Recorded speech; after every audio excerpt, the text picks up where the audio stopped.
Hi, I'm Briony Williams and I'm going to be showing you how to make these absolutely delicious but flourless buttermilk pancakes.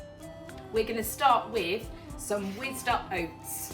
These are rolled oats that I've popped in the food processor to whiz up into some lovely fine flour. So we've got our oat flour and we're going to add some ground almonds. Now you're going to sieve these into your oats so we don't have any large lumps. Once they're all sieved, give them a good mix in. We're going to add some bicarbonate of soda. Bicarbonate of soda is what gives the pancakes their rise when it reacts with the acidity in the buttermilk. We're also going to add some sugar, so any granulated sugar you can get your hands on. I'm using golden caster sugar.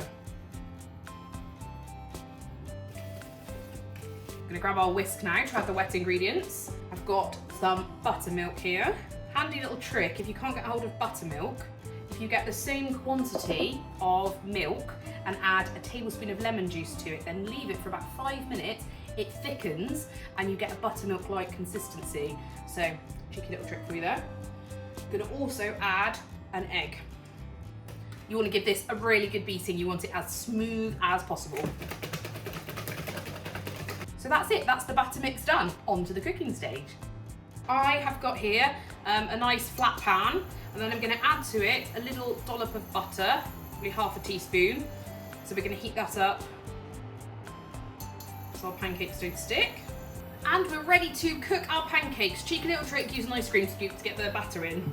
Pop it on, give it a little smush around, and just give it a little gentle push around, just to spread it out a little bit. You want to make sure your pan is nice and hot before you put your pancake batter on. I find the first pancake, maybe even the first 2 pancakes, don't always come out how you want them to, but after the first 1 or 2, I seem to get the hang of it and they come out a little bit better. Leave it for a few minutes, you'll start to see some lovely bubbles coming up, you know, it's nice and airy inside. Then we're gonna flip it for another few minutes and then carry on until we've finished all the batter. Looking good.